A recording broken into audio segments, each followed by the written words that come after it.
Welcome student, मैं हूं ताने सर।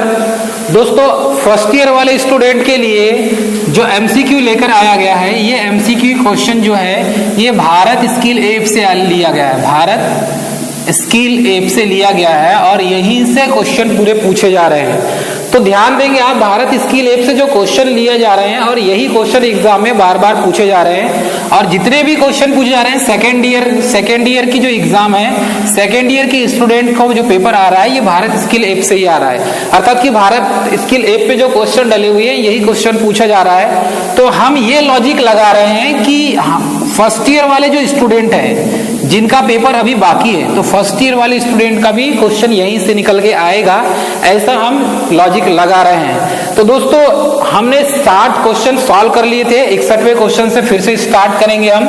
तो 61वां क्वेश्चन था, what is the name of 4 insulated conductor group. अर्थात कि 4 कुचलित चालकों के समूह को क्या कहा जाता है। तो 4 कुचलित, यहां पर कहने का मतलब यह है, कुचलित को अचालक भी बोल सकते हैं, ठीक है, इंसुलेटेड भी कह सकते हैं आप, इंसुलेटेड। तो 4 इंसुलेटेड कंडक्टर के ग्रुप का नाम क्या होगा। चलिए, 4 इंसुलेटेड कंडक्टर के ग्रुप का नाम क्या होगा। फर्स्ट ऑप्शन दिया है पेयर, सेकेंड ऑप्शन दिया है क्रोर, सेकेंड और थर्ड ऑप्शन दिया है क्वाड और फोर्थ ऑप्शन दिया है लेयर। तो लेयर यानी क्या होता है दोस्तों, परत होता है। तो एक लेयर के ऊपर दूसरा लेयर बैठालना, जैसे कि ये कोई कंडक्टर है और इस कंडक्टर के ऊपर यदि आपने एक लेयर बैठाल दिया और इसके ऊपर फिर दूसरा लेयर आप बैठाल रहे हैं, तो ये तो लेयर कहलाता है, परत जिसे कहते हैं। मतलब लेयर के ऊपर लेयर, परत चढ़ाना, किसी भी कंडक्टर के ऊपर में परत चढ़ाना, अचालक आवरण चढ़ाना क्या कहलाता है, परत कराता है, अर्थात कि लेयर कहलाता है। उसके बाद देखेंगे क्वाड। तो ये जो क्वाड होता है, ये क्वाड क्या होता है ये देखेंगे। देखिए, क्वाड क्या होता है, ऐसे मल्टीपल 4 मानकर चलिए, 1 2 3 4। तो इसको जैसे 1 और 2, 1 को बोलेंगे सिंगल, 1 को क्या बोलेंगे, सिंगल। सेकेंड यदि 2 है, 1 और 2 दोनों है, तो ड्यूल, क्या बोलेंगे इसे हम, ड्यूल। थर्ड और फोर्थ है तो इसे बोलेंगे क्वाड, क्या बोलेंगे, क्वाड। अर्थात कि 4 कोई कंपोनेंट है, 4 केबल है, उसका ग्रुप ये कहलाएगा क्वाड, ठीक है। उसके बाद देखेंगे कोर। कोर क्या है, क्रोड जिसे कहते हैं। क्रोड या कोर का मतलब होता है जैसे कि ट्रांसफार्मर का कोर, जिसके ऊपर वाइंडिंग लपेटी जाती है, उसे क्रोड या कोर कहा जाता है। क्लियर है। तो वैसे यहां पर भी जो कोर होगा जिसे क्रोड कहेंगे, जैसे कोई केबल है, ये आपको दिख रहा होगा केबल, और इस केबल से यहां पर 1 2 3 ऐसे 4 तार निकल गए। तो जैसे कि 8 बटे, या ये हो जाएगा 8/12। जैसे 8/12 लिखा है तो इसमें क्या हो जाएगा, 8 कोर हो जाएगा और 12 क्या हो जाएगा, SWG। समझ में आ रहा है आपको। तो ये इस टाइप से इसको बोला जाता है। तो वैसे यहां पर भी देखेंगे तो 1 2 3 4 जितने तार यहां पर निकलेंगे बेयर कंडक्टर, उसे क्या कहेंगे हम, कोर कहेंगे। क्लियर है आपको। तो ये केबल में कोर को इस तरीके से गिना जाता है। उसके बाद हो गया आपका जोड़ा, मतलब कि पेयर। 2 कंडक्टर ही साथ में है तो उसे क्या कहेंगे, जोड़ा कहेंगे, पेयर कहेंगे। अब क्वेश्चन ये है कि 4 कुचालित चालकों के समूह का नाम क्या है। तो 4 कुचालित, तो 4 कुचालित का मतलब क्या हो जाएगा, जिसमें 4 कंडक्टर हो। क्लियर है। अब 4 कंडक्टर कैसे होंगे, देखो ध्यान से देखिए। ये एक कंडक्टर है लेकिन इसके ऊपर अचालक आवरण चढ़ा हुआ है, ठीक है। तो ये आर फेस के लिए हो गया। सेकेंड, ये भी एक कंडक्टर है, यदि इसको छीलेंगे तो अंदर क्या निकलेगा, तार निकलेगा, और ऊपर क्या चढ़ा हुआ है, इंसुलेशन। तो ये वाई, मतलब कि सेकेंड केबल हो गया। उसके बाद यहां से इस टाइप से एक और केबल होगा, ठीक है। तो ये हो जाएगा बी का, मतलब ये 3 फेस का हो गया। और एक देखेंगे आपको एक बारीक और पतला केबल मिलेगा जो तीनों फेस के आधे उसके डायमीटर में होता है, तो उसे बोलेंगे हम न्यूट्रल, ठीक है। तो इसको कहा जाता है 3.5 कोर केबल। क्या कहते हैं, 3.5 कोर केबल। तो ये जो 3.5 कोर केबल होता है, इसमें 3 फेस के होते हैं और एक न्यूट्रल का होता है। तो यहां पर कितने केबल हो गए, 4 हो गए ना, कुल मिला के 4 ही हुआ कि नहीं। तो 4 जो केबल यहां पर निकले हुए हैं उसी को बोलेंगे क्वाड। कितने कोर हो गए इसमें, क्वाड कोर हो गए ना, मतलब 4 कोर हो गए। तो इसको इस तरीके से लिख सकते हैं, तो 4 कुचालित चालकों के समूह को क्या कहा जाएगा, क्वाड कहा जाएगा। क्या कहा जाएगा, क्वाड। जैसे मोबाइल में आपने देखे होंगे dual core, quad core, octa core देखे होंगे आपने ना, ऐसा नाम आता है। तो वैसे ही यहां पर भी आपको देखने मिलेगा। तो इसमें कुछ 4 कुचालित चालकों के समूह का नाम क्या हो जाएगा, क्वाड हो जाएगा। सही आंसर इसका। चलिए नेक्स्ट क्वेश्चन देखेंगे। नेक्स्ट क्वेश्चन क्या है, how many two way switches are required. चलो क्वेश्चन का लेवल जो है ये आपको समझ में आ जाएगा। देखो केबल से बहुत से क्वेश्चन बन रहे हैं, ध्यान दीजिएगा। केबल का चैप्टर आपको अरिहंत की बुक से अच्छे से पढ़ना है, क्योंकि केबल का जो चैप्टर है ये इंपॉर्टेंट चैप्टर है। चलिए नेक्स्ट क्वेश्चन है, ठीक है। How many two way switches are required in godown wiring circuit to control 4 lamp. अर्थात कि 4 लैंप को नियंत्रित करने के लिए गोदाम वायरिंग सर्किट में कितने 2 तरह के स्विच आवश्यक होंगे। अब आपने गोडाउन वायरिंग किया हुआ है, गोडाउन वायरिंग हमने किए, यस और नो। तो गोडाउन वायरिंग में हमने किस प्रकार के स्विचेस को यूज किए थे ये देखेंगे। अब ये जो गोडाउन वायरिंग है, गोडाउन वायरिंग में 4 लैंप होंगे इस टाइप से। ये एक लैंप हो जाएगा, ये दूसरा लैंप हो जाएगा, ये तीसरा लैंप हो जाएगा और ये चौथा लैंप हो जाएगा। इनके लिए यहाँ पर एक स्विच रहेगा, यहाँ पर एक दूसरा स्विच, यहाँ पर एक तीसरा स्विच, यहाँ पर एक चौथा स्विच। दिख रहा है आपको, इसको एक और स्विच, ये मेन स्विच हो जाएगा, तो यहाँ पर एक और स्विच लगेगा, ठीक। तो इसका कनेक्शन किस टाइप से होगा, यहाँ पर 2 वे स्विच लगेंगे, लगेंगे कि नहीं। कौन से स्विच लगेंगे, 2 वे स्विच लगेंगे, क्या 1 वे स्विच लगेंगे। हमने क्या लगाए थे, 2 वे स्विच लगाए थे। तो यहाँ पर switch S1, S2, S3, S4 और ये जो स्विच था ये 1 वे स्विच था। ये कौन सा स्विच था, 1 वे स्विच। तो इसमें 4 2 वे स्विच और एक 1 वे स्विच लगा था, और lamp L1, L2, L3, L4। तो ये यहाँ पर वही पूछा गया है कि 4 लैंप को नियंत्रित करने के लिए गोडाउन वायरिंग सर्किट में कितने 2 तरह के स्विच आवश्यक है, कितने 2 तरह के स्विच। ध्यान दीजिएगा, कितने 2 तरह के स्विच। एक स्विच तो आपको समझ में आ गया, 1 वे स्विच लगेगा ही, और दूसरा 2 वे स्विच। तो कितने लगेंगे ये पूछा गया है। पहला ऑप्शन है 2, दूसरा ऑप्शन है 3, तीसरा ऑप्शन है 4 और चौथा ऑप्शन है 5। तो इसमें कितने 2 तरह के स्विच आवश्यक होंगे, अब आप कैलकुलेशन करके बताइए। 4 स्विच है। चलिए कोई बताएगा, ध्यान दीजिए, कितने स्विच लगेंगे, 4, 5। ये मेन स्विच, ये जो है एक 1 वे स्विच, सिंगल स्विच, तो ये तो अलग ही है। 4 स्विच लगेंगे। यहां से आप जाएंगे, देखो यहां से जब आप जाएंगे, चलो यहां पर भी वही बना लीजिए। यहां से आप जाएंगे तो सबसे पहले इसी को ऑन करेंगे, ठीक है। फिर आगे बढ़ेंगे तो ये जो लैंप है ये बंद होके फिर दूसरा चालू होना चाहिए। फिर आगे बढ़ेंगे, आप मानकर चलिए ये इतने वाला एरिया एक हो गया, ये दूसरा हो गया, ये तीसरा हो गया और ये चौथा हो गया। जब आप रिटर्न आएंगे, जैसे कि आप यहाँ पर आगे बढ़ते गए, सबसे पहले एंट्री करेंगे तो ये स्विच से इसको ऑन करेंगे। फिर आगे बढ़ेंगे तो फिर ये स्विच, ये लैंप बंद हो जाएगा, ये लैंप चालू हो जाएगा आपका। फिर आगे बढ़ेंगे तो फिर ये लैंप बंद हो जाएगा, स्विच को इसी स्विच से ऑन करेंगे तो ये चालू हो जाएगा आपका, और ये लैंप बंद भी हो जाएगा। एक ही स्विच से ये बंद भी हो जाएगा और ये चालू हो जाएगा। आगे वाला चालू हो जाएगा, पीछे वाला बंद हो जाएगा। फिर जैसे आगे बढ़ेंगे तो इसी स्विच को जब ऑन करेंगे तो ये वाला लैंप क्या हो जाएगा, चालू हो जाएगा, और पीछे वाला बंद हो जाएगा। अब जब आप रिटर्न आएंगे, रिटर्न रिवर्स आएंगे ना, अब आप रिवर्स आएंगे, वहां से गोडाउन से बाहर निकलेंगे, गोडाउन से, तो जैसे ही आप इसको नीचे करेंगे तो ये स्विच क्या हो जाएगा, बंद हो जाएगा, ठीक है। ये स्विच बंद हो जाएगा तो ये लैंप भी क्या हो जाएगा, बंद हो जाएगा। इसको नीचे बंद करेंगे नीचे बंद करेंगे ना, पहले ऊपर चालू किए थे, अब नीचे बंद करेंगे तो ये लैंप बंद हो जाएगा और ये वाला लैंप चालू हो जाएगा। फिर आगे बढ़ेंगे तो वैसे ही इसको भी नीचे लेंगे तो ये लैंप चालू हो जाएगा, ये लैंप बंद, ठीक है, ये लैंप बंद हो जाएगा और ये लैंप चालू हो जाएगा। फिर आगे बढ़ेंगे तो ये लैंप बंद हो जाएगा, ये लैंप चालू हो जाएगा। ऐसा करते करते बाहर निकलेंगे आप तो लाइन से पूरे लैंप बंद होने चालू हो जाएंगे और अंततः जब आप बाहर पहुंच जाएंगे तो यहाँ पर एक वन वे स्विच होगा, मेन स्विच जिसे बोलेंगे। ये मेन स्विच से क्या हो जाएगा, पूरा सिस्टम बंद हो जाएगा। या तो पूरे सिस्टम को बंद करना तो बंद कर सकते हो, या तो फिर आप यहाँ पर जैसे ही इस स्विच को नीचे में जब ऑफ करोगे आप तो ये ऑटोमेटिकली बंद हो जाएगा।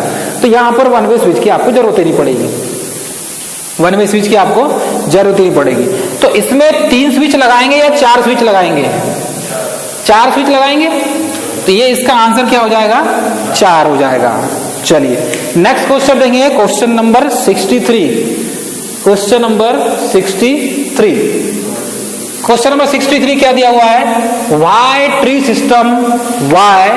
Tree system of wiring most suitable for, क्या लिखा है, मल्टी स्टोरेज बिल्डिंग, अर्थात बहुमंजिला इमारत के लिए तारों की ट्री प्रणाली सबसे उपयुक्त क्यों है। जैसे आप देखेंगे बड़ी बड़ी सिटियों में तो अपार्टमेंट होता है, first floor, second floor, third floor, fourth floor, fifth floor तक रहता है। फर्स्ट वाले अपार्टमेंट में मानकर चलो कि गुप्ता की फैमिली है, सेकेंड वाले अपार्टमेंट में त्रिवेदी की फैमिली है, थर्ड वाले अपार्टमेंट में चतुर्वेदी की फैमिली है, ऐसा रहता है कि नहीं। तो बड़ी बड़ी सिटियों में जाओगे आप, जैसे कि आप रायपुर में जाएंगे, भिलाई में जाएंगे, ठीक है, भोपाल जाएंगे तो आपको ऐसे रेसिडेंशियल एरिया मिलेंगे, उसमें फ्लैट नीचे वाला, ऊपर वाला, ऊपर वाला, ऊपर वाला, ऐसा आपको मिलेगा। तो एक ही बिल्डिंग मिलेगी लेकिन एक ही बिल्डिंग में बहुत सारे फ्लैट होंगे। तो ऐसे जो बहुमंजिला इमारत होती है, जिसे बहुमंजिला इमारत कहते हैं, मल्टी स्टोरी बिल्डिंग बोलते हैं, तो ऐसी बहुमंजिला इमारत के लिए तारों की ट्री प्रणाली सबसे उपयुक्त होती है। तो ये ट्री प्रणाली क्या है, ट्री सिस्टम क्या है, ध्यान दीजिएगा, मैंने आपको बताया भी था ट्री सिस्टम क्या है, ठीक है। और एक होता है डिस्ट्रीब्यूशन सिस्टम, सिंगल फेस या 3 फेस, ठीक है, सिंगल फेस या 3 फेस। 3 फेस का यूज बहुत कम, सिंगल फेस के लिए ज्यादा।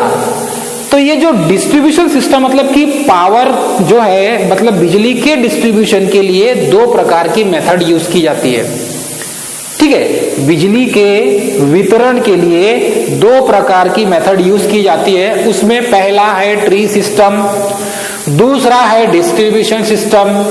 तो ट्री सिस्टम कैसा होता है, जैसे कि ये कोई पेड़ है, ये पेड़ की शाखा हो गई, समझ में आ रहा है आपको, ये पेड़ की शाखा है, फिर ये निकल गया इसकी शाखाएं, शाखाओं के ऊपर शाखाएं निकल गई, ठीक है। अब यहां से आपने सप्लाई दिए, इसे फेस तार है ये, अब यहां से आपने सप्लाई दिए तो आप यहां से भी सप्लाई ले सकते हैं, यहां से सप्लाई गया, यहां से भी पावर ले सकते हैं आप, यहां से भी कनेक्शन कर ले सकते हैं, यहां से भी कनेक्शन ले सकते हैं, यहां से भी, यहां से भी।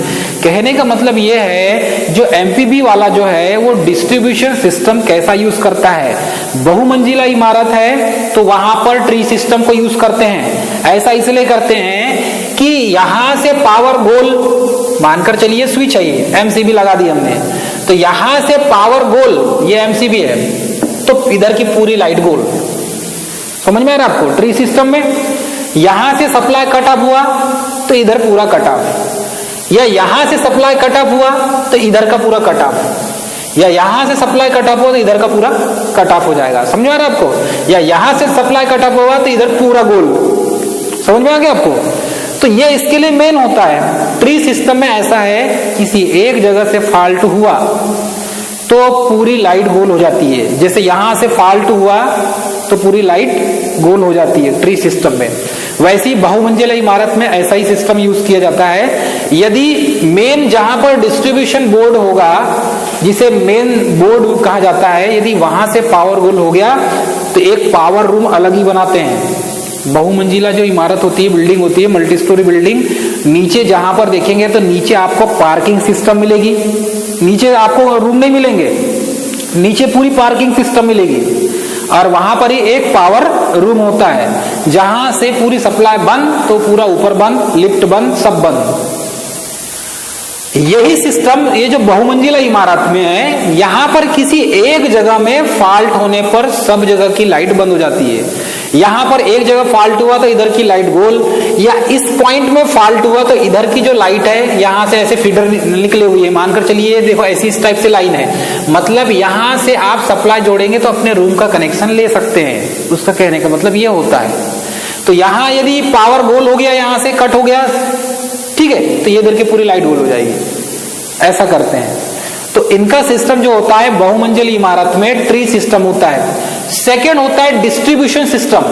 अब ये जो डिस्ट्रीब्यूशन सिस्टम है ये बड़ा अच्छा होता है। इसमें ऐसा है कि आपकी लाइट जो गोल हो गई, मानकर चलिए यहां पर ऐसा था कि यहां से पावर कट हुआ तो पूरी लाइट गोल। डिस्ट्रीब्यूशन सिस्टम में ऐसा नहीं होता। डिस्ट्रीब्यूशन सिस्टम में कैसा होता है आप देख लीजिए। डिस्ट्रीब्यूशन सिस्टम में आपको इस टाइप से मिलेगा, एक मेन स्विच मिलेगा, मेन स्विच में आपके 2 तार या 3 तार, 3 फेस होगा तो 3 मिलेंगे, 2 होगा तो 2, मतलब 2 होगा तो आईसी क्या मिलेगा, आईसीडीपी मिलेगा, और 3 होगा तो आईसीटीपी मिलेगा। ठीक है, 3 फेस होगा तो आईसीटीपी, 2 फेस होगा तो आईसीडीपी मिलेगा आपको। यहां पर ऐसा होता है कि ये मेन बोर्ड होता है, ये मेन बोर्ड, और मेन बोर्ड से सप्लाई जाएगा तो प्रत्येक जो छोटे छोटे कमरे हैं, मानकर चलिए कि ये रूम 1 है, ये रूम 2 है, ये रूम 3 है, ये रूम 4 है। तो जैसे कि एक फैमिली रूम हो गया, इस फैमिली रूम में कितने कमरे हो गए, 3 कमरे। ठीक है, दूसरे फैमिली रूम में 3 कमरे, तीसरे फैमिली रूम में 3 कमरे। तो ये यहां से सप्लाई कैसा जाएगा मालूम है, इसके लिए अलग, फिर इसके लिए अलग, फिर इसके लिए अलग। अब बाय द वे यहां पर इसमें फॉल्ट होता है किसी एक में तो 2 की लाइट चालू रहेगी। समझ में आ रहा है आपको? यदि इसमें फॉल्ट होता है, यहां पर फॉल्ट होता है तो 2 की लाइट चालू मिलेगी आपको। यदि यहां फॉल्ट होता है तो इन दोनों की लाइट चालू रहेगी, कमरे की, इन दोनों के घर की लाइट चालू रहेगी। वहां पर कोई डिस्टॉर्शन या डिस्ट्रैक्शन नहीं हो रहा है, कोई परेशानी नहीं हो रही है। यदि इसके घर की लाइट बंद होती तो इन दोनों के घर की लाइट चालू हो जाए रहेगी। मतलब इसके घर में फॉल्ट हुआ तो इन दोनों से इसको कोई लेना देना नहीं है। समझ में आ रहा है आपको? अब यहां पर होता क्या है, यदि आपको सिंपल वे में समझाना चाहें तो देखो, ये एक मेन स्विच हो गया, इसे मेन स्विच बोर्ड कहा जाता है, और इसी के साइड में एक एक फैमिली रूम का अलग अलग डिस्ट्रीब्यूशन बोर्ड होता है। इसे कहते हैं डिस्ट्रीब्यूशन सिस्टम। यहां से आपने इसको पावर दे दिया, इसको भी पावर दे दिया, और इसको भी पावर आपने दे दिया, इसका खेल खत्म। अब यहां से आप जिस कमरे में सप्लाई पहुंचाना है उस कमरे में आपने यहां से सप्लाई पहुंचा दिया। ठीक है, तो इस कमरे में जो सप्लाई पहुंचा है तो यहां पर जो भी फॉल्ट होगा तो ये जिम्मेदार ये पैनल होगा। मतलब यहां फॉल्ट होगा उस कमरे का तो हम यहीं पर देखेंगे। समझ में आ रहा है आपको? यहां फॉल्ट होगा, मतलब यहां पर कमरे बने हुए हैं 3 कमरे, यहां पर भी 3 कमरे बने हुए हैं, इनको सप्लाई आपने दे दिया। इस कमरे में फॉल्ट होगा तो यहां पर देखेंगे, इस कमरे में फॉल्ट होगा तो यहां पर देखेंगे। तो ये इस टाइप से सिस्टम, इसे कहते हैं डिस्ट्रीब्यूशन सिस्टम। इसमें एक जगह फॉल्ट होने पर पूरे घर की लाइट, पूरी जगह की लाइट या तीनों फैमिली रूम की लाइट जाती नहीं है। ये डिस्ट्रीब्यूशन सिस्टम होता है। यहां पर आपको मेन स्विच बोर्ड मिलेगा, जिस पर आपको मेन स्विच बोर्ड में यहां पर एनर्जी मीटर मिलेगा, एनर्जी मीटर के साइड में मेन स्विच बोर्ड मिलेगा। ठीक है, मेन स्विच बोर्ड के साइड में आपको फिर सब डिस्ट्रीब्यूशन बोर्ड मिलेंगे, सब डिस्ट्रीब्यूशन बोर्ड। सब डिस्ट्रीब्यूशन बोर्ड का काम होता है कि ये सब डिस्ट्रीब्यूशन बोर्ड अलग अलग फैमिली रूम के लिए अलग अलग बनाए जाते हैं, ताकि आप यहां पर कोई भी फॉल्ट होने पर सीधे आप यहां पर इस सब डिस्ट्रीब्यूशन बोर्ड को चेक करें। जैसे कि यहां पर जाएंगे तो इस कमरे का आपको अलग ही मेन स्विच मिलेगा, इस कमरे का एक एमसीबी अलग मिलेगा, दूसरे कमरे का अलग एमसीबी मिलेगा, तीसरे कमरे का एमसीबी अलग मिलेगा। अब जो भी फॉल्ट हुआ, यहां फॉल्ट हुआ तो उधर एमसीबी जाके देखेंगे, इधर मेन स्विच बोर्ड का एमसीबी नहीं देखेंगे हम, सब डिस्ट्रीब्यूशन स्विच जो है जिसे एमसीबी कहते हैं उसको चेक करेंगे, भाई नीचे तो नहीं गिर गया या लोड तो ज्यादा नहीं हो गया, तो फॉल्ट यहाँ पर होगा, यहाँ से उठा देंगे तो चालू हो जाएगा। बाकी ये जो मेन है ये एनर्जी मीटर के पास में एक बड़ी एमसीबी लगी रहती है या बड़े बड़े फ्यूज लगे रहते हैं रिवायरेबल, ये इसमें कोई फॉल्ट नहीं होगा। यहां पर फॉल्ट होगा, उधर फॉल्ट होगा तो ये सेंस करके सर्किट को ट्रिप कर देगा। इस कमरे में फॉल्ट होगा तो ये एमसीबी ट्रिप हो जाएगी, इस कमरे में फॉल्ट होगा तो ये एमसीबी ट्रिप हो जाएगी। तो ये सिस्टम कहलाता है डिस्ट्रीब्यूशन सिस्टम।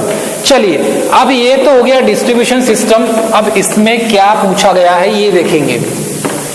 क्या पूछा गया है, तो बहुमंजिला इमारत के लिए ट्री सिस्टम क्यों अति आवश्यक है, मतलब कि उपयुक्त क्यों है, ऐसा क्या है कि हम उसमें डिस्ट्रीब्यूशन सिस्टम का यूज नहीं कर सकते। ट्री सिस्टम का यूज क्यों करते हैं ये आपको एसी सर्किट में फर्स्ट यूनिट में ही मिल जाएगा। आपको फर्स्ट ऑप्शन दिया हुआ है इजी लोड बैलेंसिंग, अर्थात कि आसान भार संतुलन के लिए। तो लोड के बैलेंसिंग के लिए यदि हमको लोड को बैलेंस करना है, बराबर रखना है, कहने का मतलब ना ज्यादा ना कम, तो ये जो ट्री सिस्टम है क्या इसमें ऐसा होता है। सेकंड दिया हुआ है कांस्टेंट वोल्टेज डिस्ट्रीब्यूशन, अर्थात कि नियत वोल्टेज वितरण। इसमें वोल्टेज क्या रहेगा, कांस्टेंट रहेगा, ना वोल्टेज बढ़ेगा ना वोल्टेज घटेगा, अर्थात बराबर रहेगा। क्लियर है, ना वोल्टेज बढ़ेगा ना वोल्टेज घटेगा। थर्ड दिया है ऑफर मिनिमम वोल्टेज ड्रॉप, अर्थात कि न्यूनतम वोल्टेज ड्रॉप होना। वोल्टेज पाथ का मतलब ही होता है drop, voltage drop, voltage drop. अब ये जो वोल्टेज ड्रॉप किस में होता है, रेजिस्टेंस में होता है कि नहीं वोल्टेज ड्रॉप। तो ये जो रेजिस्टेंस में वोल्टेज ड्रॉप होगा तो रेजिस्टेंस किसका मिलेगा आपको, भाई किसी कंडक्टर का मिल सकता है। कोई कंडक्टर आप यूज करेंगे, उस कंडक्टर का रेजिस्टेंस ज्यादा है तो ये प्रॉब्लम क्रिएट हो सकती है। तो यहां पर बोला है क्या ट्री सिस्टम उपयुक्त होता है, तो इसमें क्या न्यूनतम वोल्टेज ड्रॉप होना ये सुटेबल होगा। या ऑप्शन डी दिया हुआ है कि कई फ्यूज के साथ दोष ढूंढने में सरलता होती है। तो कई फ्यूज मतलब कि सब सर्किट है, वहां पर फ्यूज लगे होते हैं जिसे आप रीवायरेबल फ्यूज कहते हैं। यदि कोई अपार्टमेंट होगा, बहुमंजिला इमारत, मल्टी स्टोरी बिल्डिंग, तो वहां पर रिवायरेबल फ्यूज यूज किया जाता था। पहले इतने बड़े बड़े ऐसे फ्यूज यूज किए जाते थे, इस टाइप से बंधे हुए 16 एम्पियर के, ठीक है, 2 फ्यूज यूज किए जाते थे। अभी तो वर्तमान समय में एमसीबी का यूज किया जाने लगा है। क्लियर है, तो इनमें बहुमंजिला इमारत के लिए तारों की ट्री प्रणाली सबसे उपयुक्त क्यों है। चलिए बताइए इसका सही आंसर क्या हो जाएगा। सही आंसर क्या होगा मालूम है आपको, easy in fault finding with many fuses, अर्थात कि कई फ्यूज के साथ दोष ढूंढने में इसमें सरलता जाती है। सरलता इसलिए जाती है क्योंकि ये ट्री सिस्टम इस टाइप से होता है, और ट्री सिस्टम में यहां पर किस टाइप से फॉल्ट ढूंढ सकते हैं। चलिए देखिए यहां पर क्या हो जाएगा, यदि इस पॉइंट पर फॉल्ट होता है तो इधर की पूरी लाइट गोल हो जाएगी, बराबर। तो हम कहां पकड़ेंगे, जहां पर ज्वाइंट है, यहां ज्वाइंट है ना, यहां से सप्लाई आया है, यहां पर ज्वाइंट है, ज्वाइंट में इधर एक दूसरी लाइन यहां पर और तीसरी लाइन यहां पर, तो 1 2 ये तीसरी लाइन। यदि इधर की लाइट गोल हुई है, मानकर चलिए कि ये इधर के 10 कमरे हैं, 10 कमरे हैं यहाँ पे, तो 10 कमरे हैं, तो यहां पर फॉल्ट हुआ होगा तो इधर की लाइट गोल हो गई। तो हम यहां पर ज्वाइंट के पास वाले पॉइंट पर चेक करेंगे तो फॉल्ट हमको आसानी से मिल जाएगा, बराबर मिल जाएगा। लेकिन डिस्ट्रीब्यूशन में ऐसा नहीं है। डिस्ट्रीब्यूशन में पूरे वायर गुथे हुए रहते हैं, समझ में आता नहीं है कहां से कौन सा कनेक्शन गया है। और पहली बात तो 10 मंजिला बिल्डिंग है, 5 मंजिला बिल्डिंग है, उसमें बहुत सारे कमरे होते हैं और बहुत सारे कमरे के अलग अलग कनेक्शन होते हैं। पहली बात तो दिक्कत ये हो जाती कि आप फॉल्ट हुआ तो फॉल्ट ढूंढते ढूंढते मिस्त्री को 4 दिन लग जाता है, फॉल्ट ढूंढते ढूंढते ही, बोले फॉल्ट हुआ कहां से है। इसीलिए ये जो क्या होता है, ये ट्री सिस्टम जो होता है ना, इसमें फॉल्ट ढूंढना बहुत आसान होता है, क्योंकि इधर की पूरी लाइन ब्रेक हो जाएगी, इकट्ठे पूरी लाइन ब्रेक हो जाएगी ना। मानकर चलिए यहाँ 10 कमरे हैं, 10 कमरे की लाइट गोल हो गई, तो जहां पर जिस पॉइंट पर मिला है वहीं से चेक करेंगे कि भैया यहीं से तार जुड़ा हुआ है, यहां से चेक करते हैं, तो ये इस लाइन को सीधे सीधे जाते जाते चेक कर लेगा वो आदमी। जैसे कि मानकर चलिए यहां पर फॉल्ट हुआ, इधर की लाइट गोल हो गई, इधर की लाइट है बची हुई, बराबर। तो ये इधर की लाइट वाला यहां तक आके चेक करेगा, बोलेगा भैया इधर तो लाइट है यार, बोलेगा तो इधर नहीं जाना है, इधर ही चेक करेगा। तो ये इतने छोटे एरिया में भी चेक कर लेगा और उसका सप्लाई उसको कहीं ना कहीं जहां पर फॉल्ट होगा मिल जाएगा। लेकिन डिस्ट्रीब्यूशन सिस्टम में ऐसा नहीं होता, फिर एक एक चेक करना पड़ता है, उसमें बहुत परेशानी आती है। इसीलिए यहां पर इजी फॉल्ट को डिटेक्ट करने के लिए, ढूंढने के लिए हम ट्री सिस्टम का सबसे ज्यादा उपयोग करते हैं। नेक्स्ट क्वेश्चन देखेंगे हम।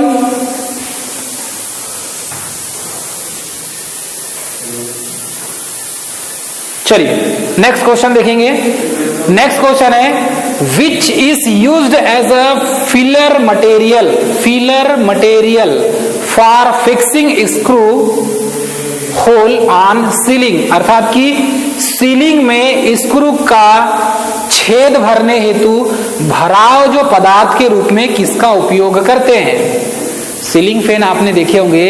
सीलिंग फैन में क्या होता है कि सीलिंग जो होती है, सीलिंग रोज देखे हो आपने, ये साइड में दिख रहा है सीलिंग रोज। तो यहां पर लिखा हुआ है कि सीलिंग में जो स्क्रू का जो छेद होता है, उस छेद को भरने के लिए किस पदार्थ का उपयोग करते हैं। तो अभी वर्तमान समय में तो क्या निकल गया है, सेडल निकल गया है। लेकिन पुराने समय में जब आप होल करते थे तो उस होल में कुछ लकड़ी की गिट्टी को ठोका जाता था कि नहीं, वही पूछा गया है। 4 ऑप्शन दिया हुआ है, पेपर अर्थात कि कागज, सेकंड दिया है नायलॉन, ठीक है ये भी प्लास्टिक है, उसके बाद सीमेंट यूज किया जाता है सीमेंट का, उसके बाद दिया हुआ है पॉलीविनाइल क्लोराइड पीवीसी। तो वर्तमान समय में अभी जब ड्रिल करते हैं हम, और ड्रिल में पहले लकड़ी की गिट्टी भरी जाती थी, लकड़ी की गिट्टी इतनी, उसको होल करने के बाद ठोक दिया जाता था और उसके ऊपर स्क्रू को कसा जाता था, याद है किसी को। लेकिन वर्तमान समय में क्या कर रहे हैं आप, प्लास्टिक की गिट्टी आ गई है। देखे होंगे आपने, यदि कहीं होल कर रहे हैं आप, ड्रिल चला रहे हैं, ड्रिल करने के बाद प्लास्टिक की गिट्टी आती है, उसको ठोक देते हैं, फिर उसके ऊपर स्क्रू को कस दिया जाता है, दिखाऊंगा आपने। तो क्वेश्चन नंबर 64 का आंसर क्या हो जाएगा, क्या आ जाएगा। तो यहां पर सीलिंग में स्क्रू का छेद भरने के हेतु भराव पदार्थ के रूप में किसका उपयोग किया जाता है। देखिए क्वेश्चन यदि इस टाइप से दे कि जो आपका सीलिंग रोज है, सीलिंग है ना, सीलिंग छत में यदि आपने ड्रिल कर लिए हैं, छेद कर दिया आपने, और उस छेद को भरना है, तो फिर आप तो सीमेंट ही डालेंगे, समझ में आ रहा है आपको, सीमेंट ही डालेंगे, वहां लकड़ी काम नहीं करेगी, समझ में आ रहा है आपको। तो यहां पर यदि ये सीलिंग की बात की जाती है या सीलिंग की बात की जाती है तो फिर सीमेंट का यूज करेंगे आप, ध्यान दीजिएगा, क्वेश्चन बहुत पेचीदा है। सीलिंग में यदि छेद हो जाए, ड्रिल कर दी हमने, छेद हो जाए, तो लकड़ी वहां तो ठोकेंगे नहीं हम, वहां पर आपको क्या करना होगा, वहां पर आपको सीमेंट ही भरना होगा। लेकिन सीलिंग रोज की बात की जाती है, सीलिंग रोज को फिट करना है वहां पर, समझ में आ रहा है आपको। तो सीलिंग रोज को फिट करने के लिए फिर वहां पर लकड़ी की गिट्टी भरी जाती है। तो ध्यान दीजिएगा, यदि वर्तमान समय में यदि आप होल कर रहे हैं, ड्रिल कर रहे हैं, तो पीवीसी की गिट्टी आती है, पॉलीविनाइल क्लोराइड की, प्लास्टिक की गिट्टी आती है, उसको ठोक दिया जाता है। तो इसमें दिया है which is used as a filler material for fixing screw hole on ceiling. तो सीलिंग में स्क्रू का छेद भरने हेतु भराव पदार्थ के रूप में किसका उपयोग किया जाता है। तो सीलिंग को यदि भरा जाएगा तो सीमेंट को भरा जाएगा, आप सीमेंट को ही भरेंगे, ध्यान दीजिए। कागज का यूज कर नहीं सकते, नायलॉन का यूज तो करेंगे नहीं आप, नायलॉन, टेफ्लॉन, इसका यूज नहीं करेंगे। उसके बाद बचता है आपके पास सीमेंट और पीवीसी। तो यदि सीलिंग रोज को यदि फिट करना है, वायरिंग फिट कर रहे हो, सीलिंग रोज को लगा रहे हो आप, मतलब कि सीलिंग में फैन लगाने के लिए साइड में जो सप्लाई कनेक्शन दिया जाता है, यदि ओपन वायरिंग है आपकी, मतलब कि बाहर पीवीसी निकला हुआ है, प्लास्टिक का जो पाइप आप बाहर लगा रहे हैं, तो उसमें यदि आप सीलिंग रोज को फिट कर रहे हैं, तो जब आप ड्रिल करेंगे तो आपको प्लास्टिक का पीवीसी की गिट्टी लगाना पड़ेगा उसमें, ठीक है। तो पीवीसी गिट्टी आप उसमें यूज कर सकते हैं। लेकिन यदि सीलिंग में छेद हो गया और उसको भरना है तो फिर सीमेंट का यूज किया जाएगा। तो इसका सही आंसर क्या हो जाएगा, सीमेंट। ध्यान दीजिएगा, क्वेश्चन इस तरीके से घुमाता है। नेक्स्ट क्वेश्चन है what is the symbol indicates, अर्थात कि ये जो सिंबल दिख रहा है आपको, ये कौन सा है प्रतीक है, प्रतीक चिन्ह क्या है, ये सिंबल क्या है, कोई बताएगा? दो, जैसे इन्फिनिटी का सिंबल दिया हुआ है, दिया ये सिंबल, तो ये इसमें 4 ऑप्शन दिए हुए हैं, सिंबल आते हैं। देखो ये ईडी में भी आता है, इंजीनियरिंग ड्राइंग में, और थ्योरी के पेपर में भी आता है, ट्रेड थ्योरी के पेपर में भी आता है और इंजीनियरिंग ड्राइंग में भी पूछा जाता है। चलिए इसका आंसर क्या होगा, यह प्रतीक चिन्ह क्या होगा, इस टाइप से बना हुआ है इन्फिनिटी का सिंबल, इसमें ये जो सिंबल होगा ये किसका होगा, most important question, table fan का होगा या सीलिंग फैन का होगा या ब्रैकेट फैन का होगा या एग्जॉस्ट फैन का होगा? इतना आपको तो समझ में आ गया कि ये फैन का सिंबल है, किसका है, फैन का सिंबल है। अब ये फैन का सिंबल तो है, लेकिन कौन से फैन का सिंबल है? आप देखेंगे एक सिंबल इस टाइप से मिलेगा ऐसा, तो ये हो जाएगा सीलिंग फैन, समझ में आ गया आपको? अब यहां पर ऊपर डंडी दी हुई है ही नहीं, तो इसका सही आंसर क्या हो जाएगा, कोई बताएगा? क्वेश्चन नंबर 65,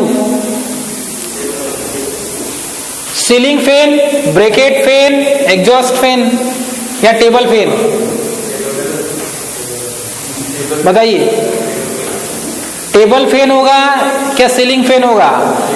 आंसर दिया हुआ है सीलिंग फैन, आंसर क्या दिया हुआ है, सीलिंग फैन। तो ये सीलिंग फैन के लिए ही यूज किया जाता है, ध्यान दीजिएगा, सीलिंग फैन के लिए ही यूज किया जाता है, सीलिंग फैन के लिए ही यूज किया जाता है, इसे आप ऐसा बना लेना, ठीक है। नेक्स्ट क्वेश्चन देखेंगे। अच्छा जितने भी सिंबल है, सिंबल, अच्छा ये सिंबल बताइए, ये किसके लिए, ये सिंबल ये काहे का सिंबल है, कोई बताएगा?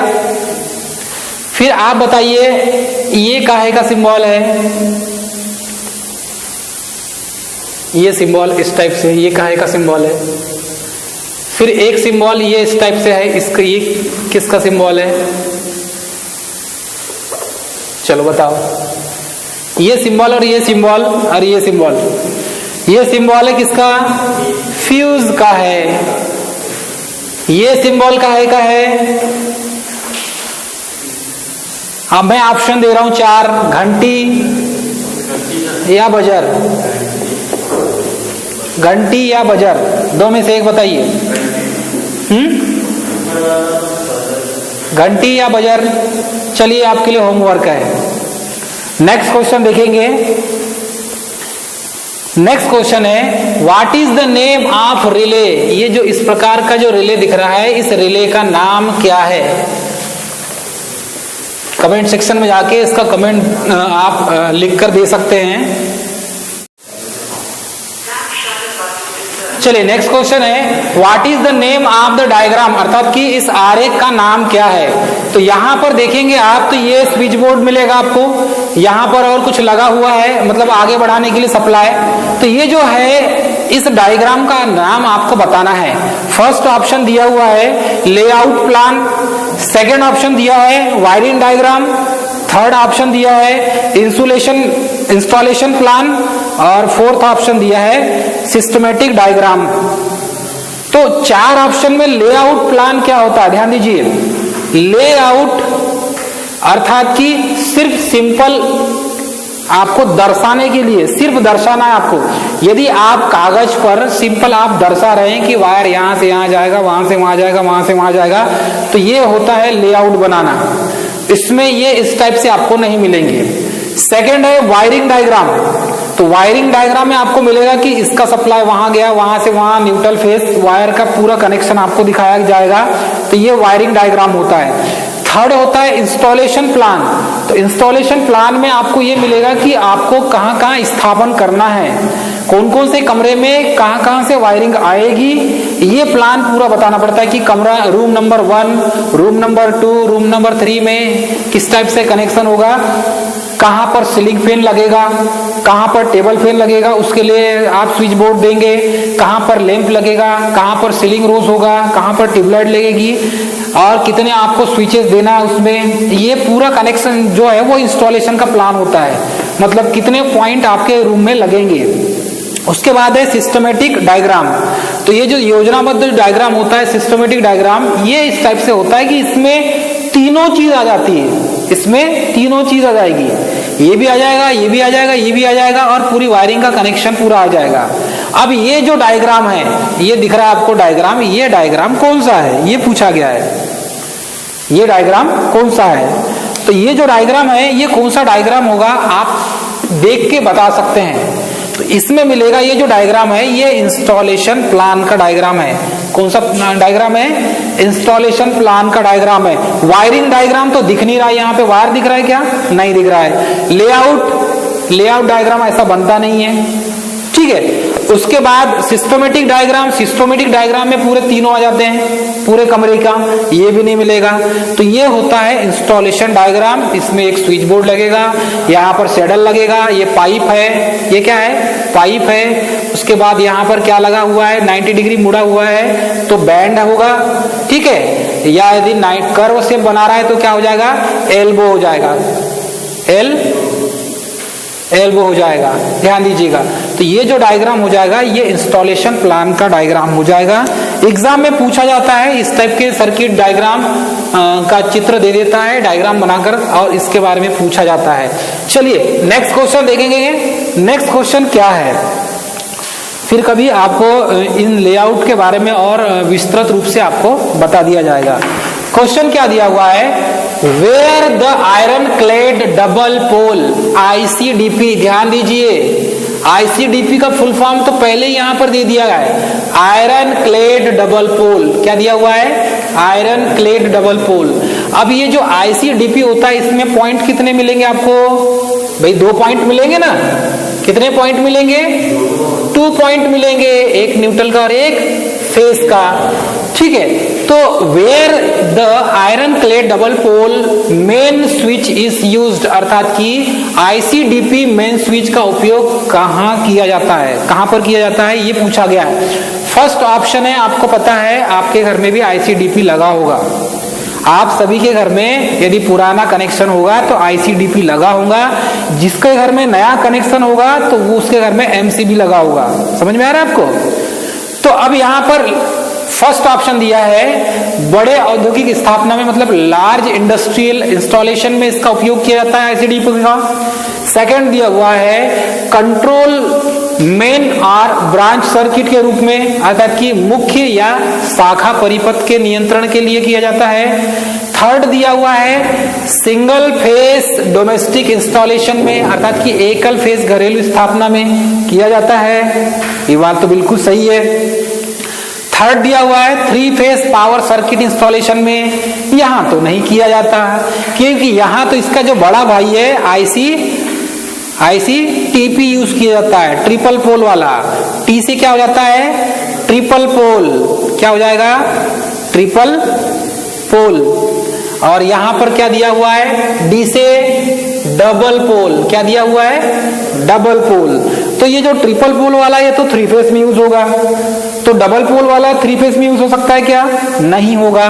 तो एक ऑप्शन तो आपका गलत हो गया।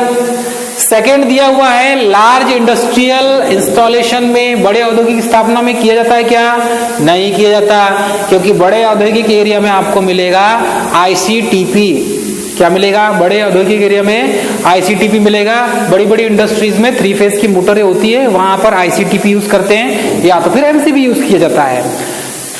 सेकेंड दिया है कंट्रोल मेन और ब्रांच सर्किट। अच्छा, तो मुख्य या शाखा परिपथ के नियंत्रण के लिए यूज किया जाता है, ये हो सकता है, मानकर चलिए 2 ऑप्शन तो नहीं होंगे।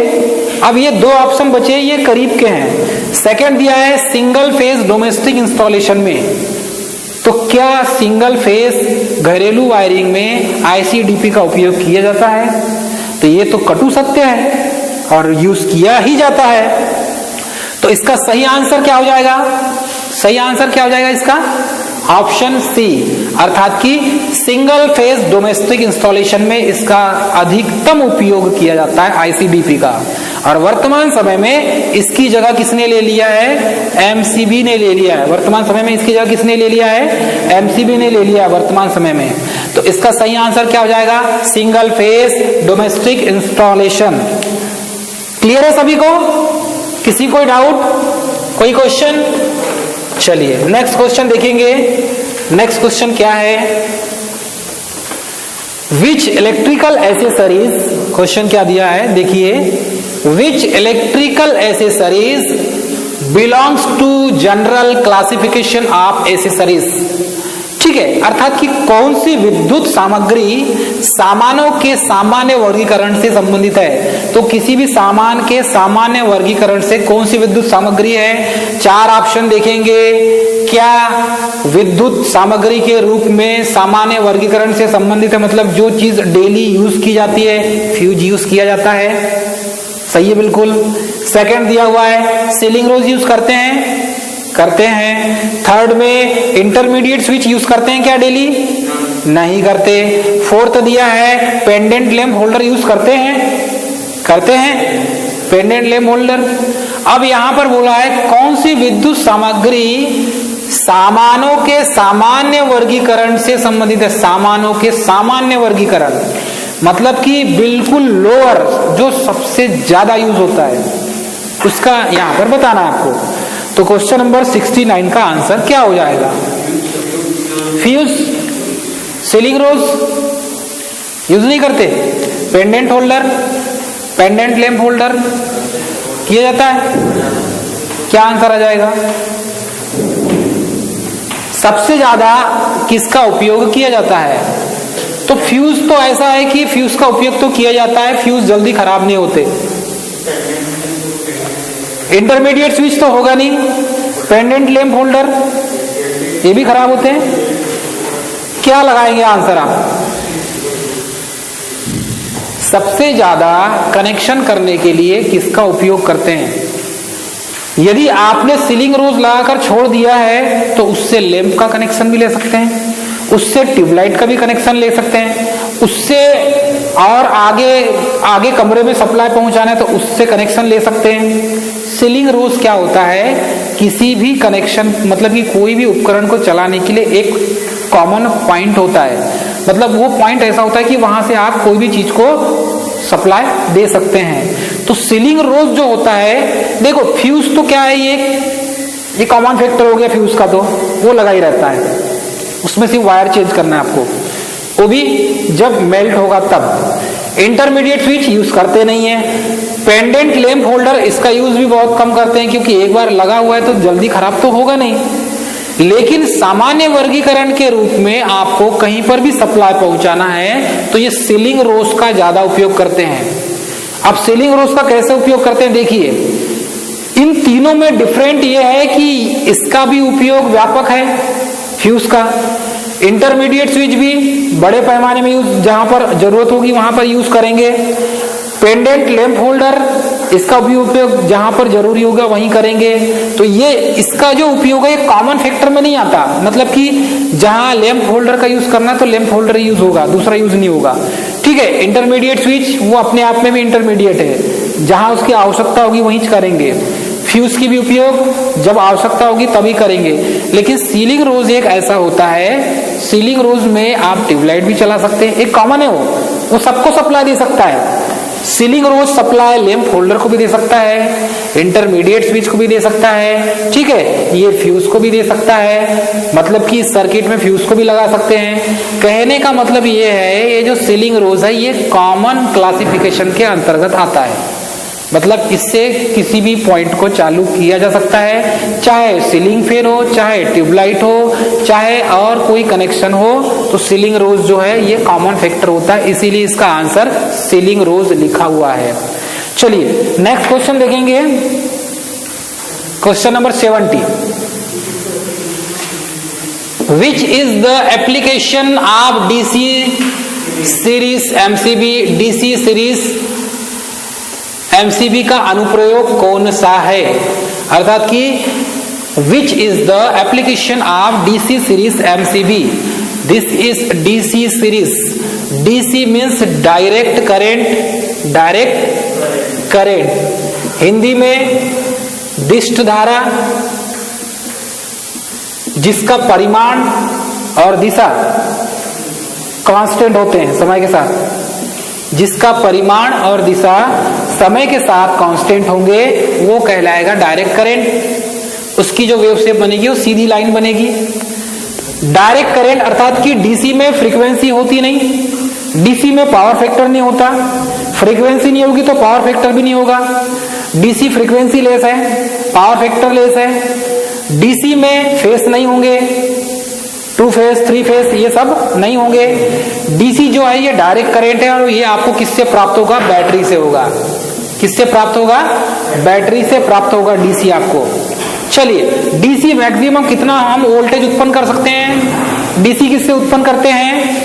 तो डीसी जनरेटर से उत्पन्न किया जाता है। और जनरेटर से कितना उत्पन्न कर सकते हैं? Maximum 650 volt. अर्थात कि 650 वोल्ट से ऊपर वाला जनरेटर नहीं बना है, उससे हायर जो है उससे ज्यादा वोल्टेज उत्पन्न नहीं कर सकते। उसकी लिमिट है जनरेटर की। ठीक है, अब ये डीसी सीरीज एमसीबी बोला गया है, मतलब कि डीसी श्रृंखला में एमसीबी का अनुप्रयोग कौन सा है? तो डीसी श्रृंखला का मतलब होता है कि डीसी सप्लाई में आप कौन से एमसीबी का उपयोग करेंगे। ध्यान से सुनिए, डीसी श्रृंखला में अर्थात कि डीसी सप्लाई में आप कौन से एमसीबी का उपयोग करेंगे? एमसीबी का फुल फॉर्म होता है मिनिएचर सर्किट ब्रेकर। अब ऐसा कौन सा एमसीबी है जो आप डीसी सप्लाई में यूज करेंगे?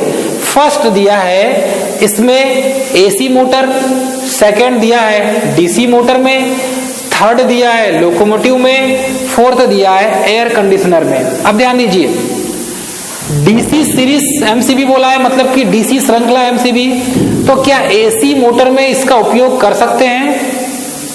सेकंड दिया है डीसी मोटर में उपयोग कर सकते हैं।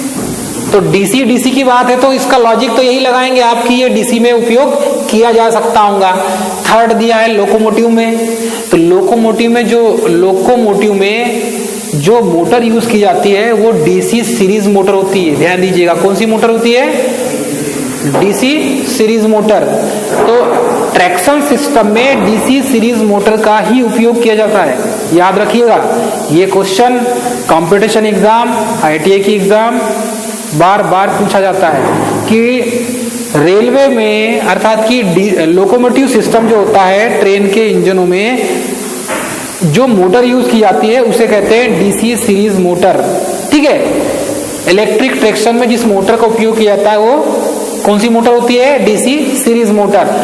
फोर्थ ऑप्शन दिया है एयर कंडीशनर्स में अर्थात कि वातानुकूलन में, जिसे आप कहते हैं एसी। तो क्या एसी में एमसीबी का उपयोग किया जा सकता है? 4 ऑप्शन दिया हुआ है, 4 ऑप्शन में आपको सही आंसर लगाना है। तो यहां पर डीसी सीरीज एमसीबी की बात की जा रही है, तो एसी मोटर में तो यूज करेंगे नहीं, डीसी मोटर में भी यूज नहीं करेंगे, क्योंकि डीसी मोटर में यहां पर स्टार्टर पहले से लगा रहता है। Starter 2 point starter, 3 point starter, 4 point starter DC motor को ऑपरेट करने के लिए यहां पर पहले से लगा रहता है। ठीक है, अब उसके बाद है लोकोमोटिव। तो लोकोमोटिव का तो जो फंक्शन है आपको डिफरेंट मिलेगा भैया, लोकोमोटिव का फंक्शन आपको डिफरेंट मिलेगा। चलिए लोकोमोटिव को थोड़ा सा समझ लो आप। आपके बालाघाट जिले में यहाँ पर रेलवे की जो प्रणाली है, मतलब कि जो ट्रेन चलती है वो एसी सप्लाई से चलती है, और यहाँ पर इसे कहते हैं 25,000 या 25 केवी। कितना बोलते हैं? 25 केवी लाइन होती है। ये होता है सिंगल फेज 25 केवी लाइन। मतलब ऊपर में जो फीडर गया है, ऊपर से जो ओवरहेड तार गया है, ये ओवरहेड, इसे क्या कहते हैं? Overhead wire. क्या कहा जाता है इसे? Overhead wire. और ये ओवरहेड वायर से एक ऐसा पेंटाग्राफ कलेक्टर जो होता है ट्रेन के नीचे में मिलेगा, ऊपर में मिलेगा आपको ऐसा लगा हुआ, ये इससे चिपक के चलता है, इसे बोलते हैं पेंटाग्राफ कलेक्टर। क्या बोलते हैं? Pantograph collector. क्या कहा जाता है? Pantograph collector. तो यहां से देखो, ये इसमें एसी सप्लाई है, यहां पर सप्लाई आएगा तो यहां पर एक रेक्टिफायर सर्किट का एक बहुत बड़ा चेंबर होगा सामने में, तो यहां पर क्या हो जाएगा? एक रेक्टिफायर, क्या हो जाएगा? रेक्टिफायर सर्किट बना रहेगा।